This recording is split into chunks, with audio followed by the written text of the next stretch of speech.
பிரியமானவர்களே, இயேசு கிறிஸ்துவின் இணையற்ற நாமத்தில் உங்களை வாழ்த்துகிறேன். இந்த மன்னாச்சுடைய இந்த டெய்லி பாட்காஸ்டை கேட்கிற உங்கள் ஒவ்வொருவரையும் கர்த்ததாமே ஆசீர்வதிப்பாராக. 2 ராஜாக்கள் 14வது அதிகாரம் 8வது வசனம் இப்படியாய் கூறுகிறது. அப்பொழுது அமத்சியா யெகூவின் குமாரனாகிய யோவாசின் குமாரன் யோவாஸ் என்னும் இஸ்ரவேலின் ராஜாவினிடத்தில் ஸ்தானாதிபதிகளை அனுப்பி, நம்முடைய சாமர்த்தியத்தை பார்ப்போம் வா என்று சொன்னான் என்பதாக. நம்முடைய சாமர்த்தியத்தை பார்ப்போம் வா, come let us phase one another இன் பேட்டில் என்ற தலைப்பின் கீழ் இன்றைய மன்னாவை தியானிக்கப் போகிறோம். யூதாவின் ராஜாவாகிய யோவாசின் குமாரன் அமத்சியா தன்னுடைய 25வது வயதில் யூதாவின் மேல் ராஜாவானான்.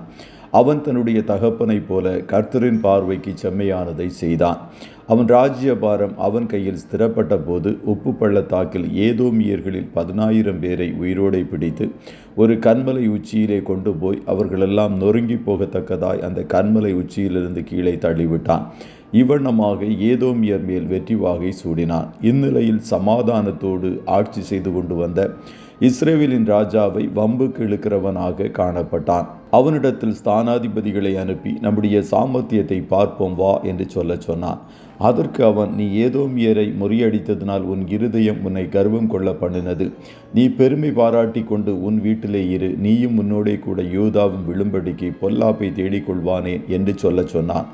ஆனாலும் அமத்சியாவின் இருதயம் மேட்டிமை கொண்டு அவனுக்கு செவிகொடாமல் காணப்பட்டான். ஆகையால் இஸ்ரவேலின் ராஜாவாகிய யோவாஸ் வந்து அவனும் அமத்சியாவும் தங்கள் சாமர்த்தியத்தை பார்க்கிற போது யூதா ஜனங்கள் இஸ்ரவேலுக்கு முன்பாக முறிந்து அவரவர் தங்கள் கூடாரங்களுக்கு ஓடிப்போனார்கள். யூதா பெரிய தோல்வியை தழுவினது. யூதாவின் குடிகள் ஏதோமின் தெய்வங்களை நாடினது நிமித்தம் அவர்களை அவர்கள் சத்துருக்கள் கையில் ஒப்புக் கொடுக்கும்படிக்கு தேவனாலே இப்படி நடந்தது என்று 2 நாளாகமும் 25:20 கூறுகிறது.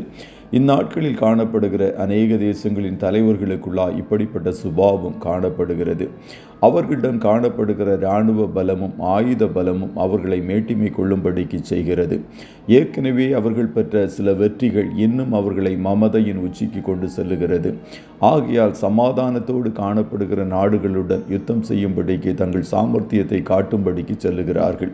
கடைசியில் தோல்வியை தழுவி அவமானப்படுகிறார்கள். தேவ ஜனங்கள் என்று அழைக்கப்படுகிறவர்களுக்குள்ளும் இப்படிப்பட்ட சுபாவங்கள் உண்டு. அவர்கள் கர்த்தரை சார்ந்து ஜீவிக்கும் போது கர்த்தர் அவர்களை அவர்கள் சத்துருக்களின் கையில் இருந்து விடுவித்து தப்புவிக்கிறவராய் காணப்படுவார்.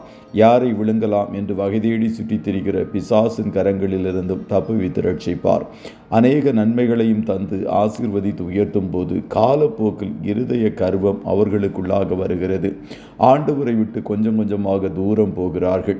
மற்றவர்களை அற்பமாய் கருத துவங்குகிறார்கள். அது நிமித்தம் ஆண்டவர் அவர்களை சத்துருக்களின் கையில் விற்று போடுவார். தோல்வியின் மேல் தோல்விகளை சந்திக்கிறவர்களாய் காணப்படுவார்கள்.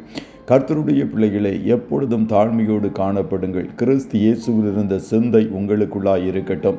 அப்போது தாழ்மையுள்ளவர்களுக்கு கிருபை அளித்து மென்மேலும் உயர்த்துகிற ஆண்டவர் உங்களையும் உயர்த்தி ஆசீர்வதிப்பார். கர்த்ததாமே உங்கள் ஒவ்வொருவரையும் ஆசீர்வதிப்பாராக. ஜெபம் செய்வோமா?